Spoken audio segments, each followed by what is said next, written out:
Um, Good afternoon, everybody. I'm a PhD student at the University of Melbourne, Australia. I'm investigating on bovine calf health and welfare in Australian dairy system.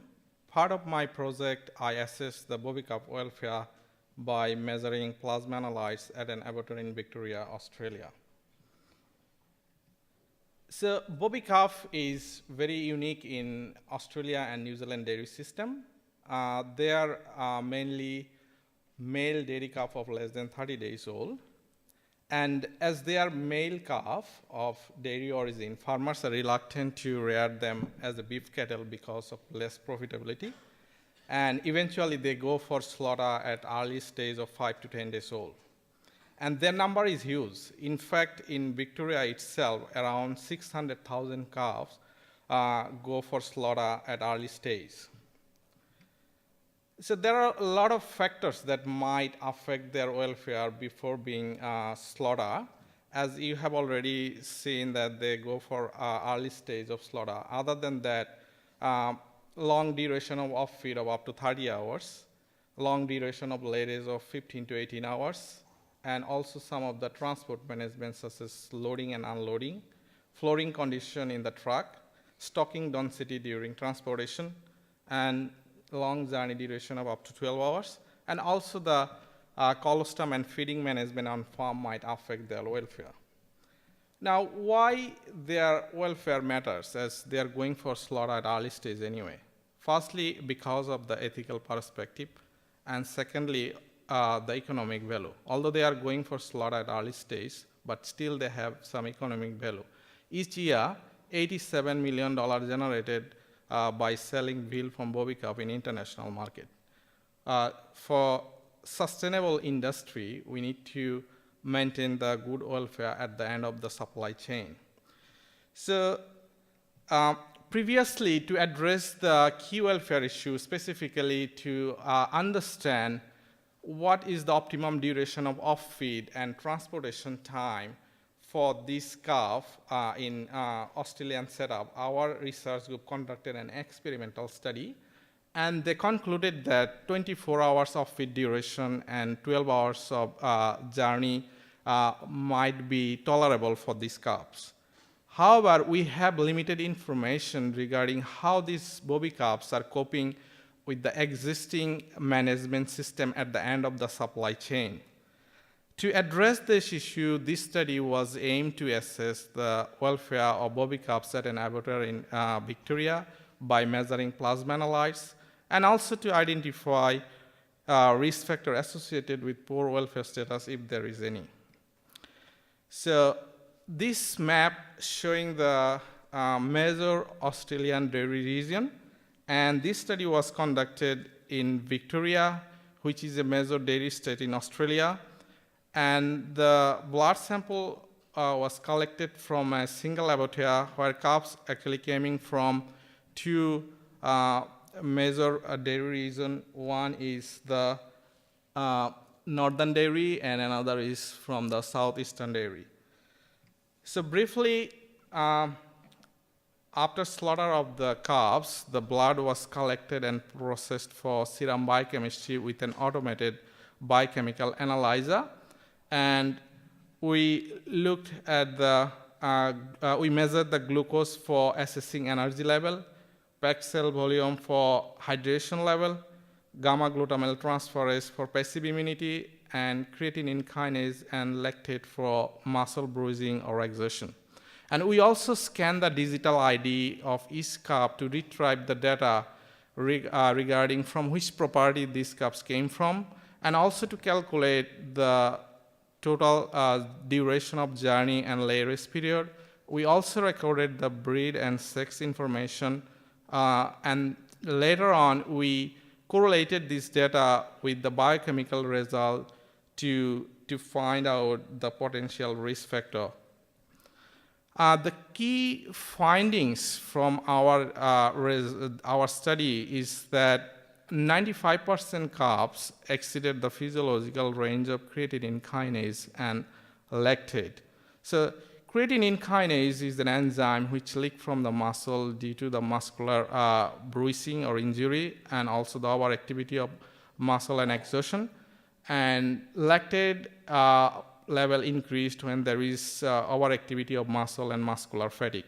So if you look at the left side of the graph, you see that few proportion of calves have extremely high level of CK, and also a moderate proportion of calves have CK level 400 international unit or more, which is threefold higher or more than the normal reference range. And if you look at the right side of the graph, the scatter plot showing that there is a statistically significant correlation exists between the lactate and creatinine kinase level. So it does suggest that the proportion of calves have had plasma increased both the creatinine and kinase and lactate. And maybe because of those proportion of calves were compromised to transpose trace. Regarding the risk factor, in this study, we didn't find any effect of transport or lay race duration or distance, breed, sex, or regional variation on CK and lactate level. And we assume that these high level of CK and lactate may be the other transport factor, such as the loading and unloading, stocking density, or maybe the flooring condition itself, which need to be addressed in future. In terms of the passive immunity, quarter of the calves had failure of passive transfer, and we assessed based on the gamma glutamyl transferase, which is an enzyme present in the colostrum. And presence of gamma glutamyl transferase in plasma is highly correlated with IgG. So we indirectly measure the passive immunity by measuring GGT. And if you look at the right side of the graph, there is a statistical significant difference presence in cohort of calves from northern dairy and southern dairy in terms of plasma GGT.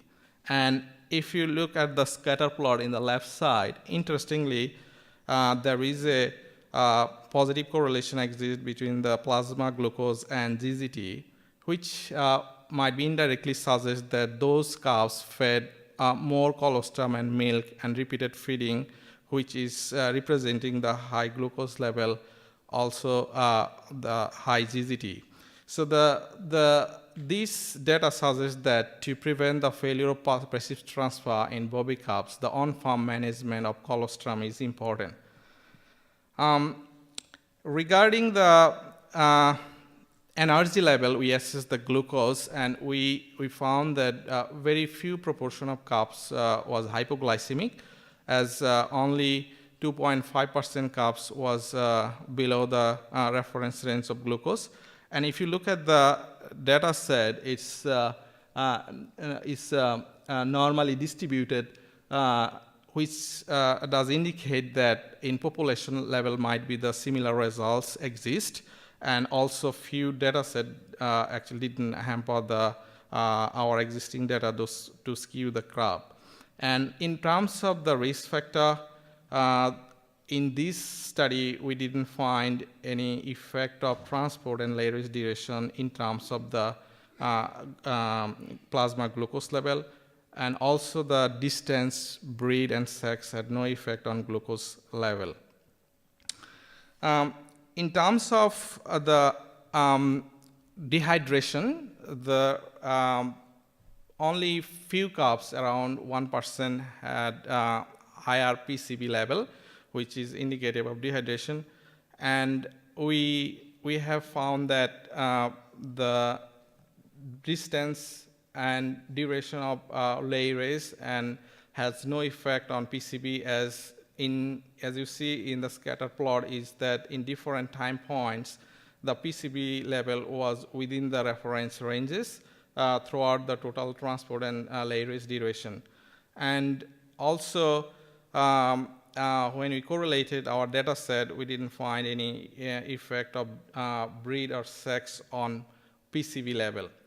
So this single abattoir study, what we concluded that major problem is the muscular exertion, which might need to be addressed in future in more rigorous research.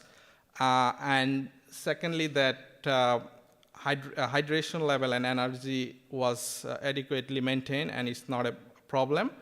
And as you see that this is a single abattoir study, so the wide scale of study with periodic monitoring would be beneficial to determine the risk factor of poor welfare in bovine calves in future. So I'd like to acknowledge my supervisory committee to guide time to time for completion of the study, and also to Australian Government Department of Education and Training and Faculty of Veterinary and Agriculture Science for partly funding of this project for successful completion. And thank you very much for your patience listening.